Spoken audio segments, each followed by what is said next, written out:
All right, it's Thursday. My thoughts, not yours. I'm gonna have to take off my Sloan hat and put on my Baker hat because I suspect this one may be controversial. Surprise, surprise. This one, I have some comments about women. I know a man talking about women. What's happening? Let me just preface what I'm about to say with the actual fact that I love women. I have incredible women in my life. They are fierce and strong and opinionated and self-confident and are difference makers in the realms that they roll in. I'm not related to or affiliated with any woman that would be considered meek or weak. Let me just put that out there.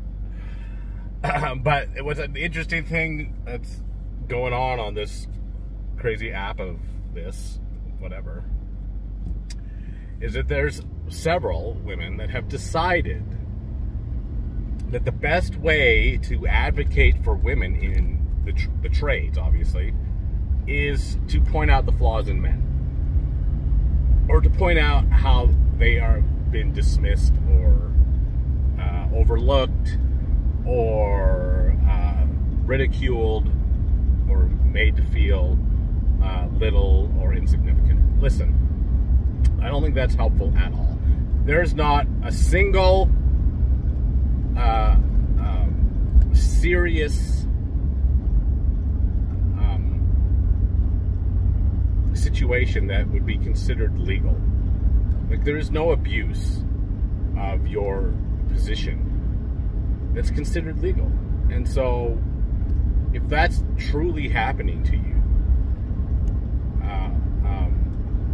frankly, spouting it out on a YouTube video or on this stupid app is not advocacy. Get that woman a lawyer and go sue whoever's doing it. And I wish you luck. There is that line that I mentioned before from Martin Luther King speech that says, you know, history bends towards justice. Obama's repeated it a bunch. Oprah's repeated it a bunch. It's an absolute bullshit line. History does not bend towards justice. Life is unfair, unjust, unequal. It's rough, it's rude, it's mean, it's terrible, it's brutal. I mean, that's what life is. And if you want to hitch your wagon to the trade world, and I don't think I'm understating this, then you might as well take all those adjectives that I just used and times them by 2. Because the trade world is even more so. It abuses your body, it's tough on your mind, it's long hours, you're away from people that you love. And that doesn't mean that if there's something you want to be successful at, then you have to chase it. You cannot have what the stupid, which I absolutely think is a farce, this whole work-life balance. You want work-life balance? Go work for the government. Go work for a bank, right? Go work at McDonald's if you want work-life balance, right? Because then you can put in your 4.5, 5-hour shift and then go to the gym and go have drinks with your friends and whatever. It's just, it doesn't work that way. It will never work that way. And people that try and advocate for this weird social justice shit, just, I mean, you're trying to set up some weird utopian society that it just doesn't work. Like, it's been tried elsewhere. And that doesn't mean we can't improve and there isn't things that we can change. And as human beings, we need to be kinder and more empathetic to one another's plights. But, you know, it's fascinating to me. From, again, this is my own lens.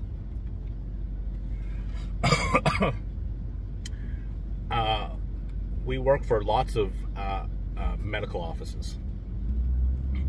And they are almost exclusively women.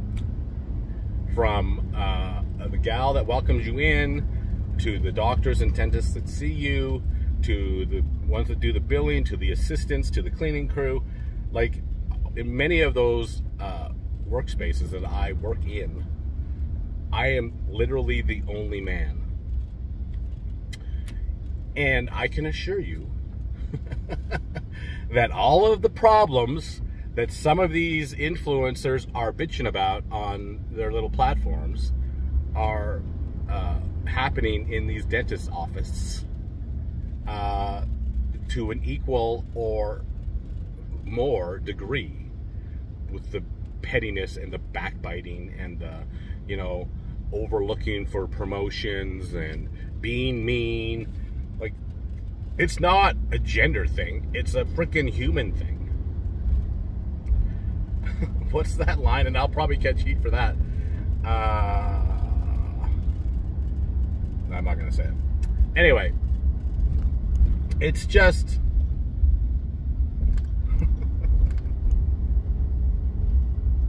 women hate each other.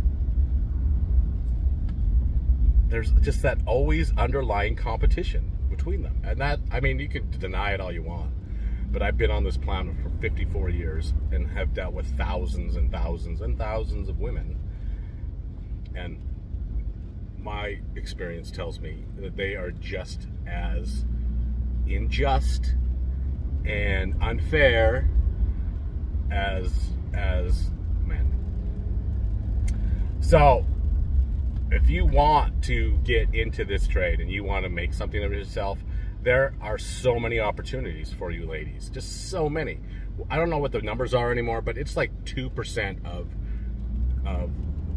the trade workforce is women. In Alberta, anyway. I can't imagine that number's too much different anywhere else. Maybe you might hit 5% somewhere, but it's nothing. And so if there's a dude that's bitching about some woman taking his job, then he's either bad at his job or, you know, life's unfair, man. Again, suck it up and be better. Or, you know, as these ladies say, find somewhere else that appreciates you. So I do think it's unfair, and I do think it's unhelpful that they just go out and sort of put on blast these situations. I mean, if you're really going to advocate for these ladies, then get them a lawyer and find out if there was actually a law broken, because there are thousands and thousands and thousands and 10,000 laws that prevent those things from happening. That's the world that we live in, is a society of laws. And go sue somebody. Now, don't forget, that costs money, because lawyers ain't doing shit for free.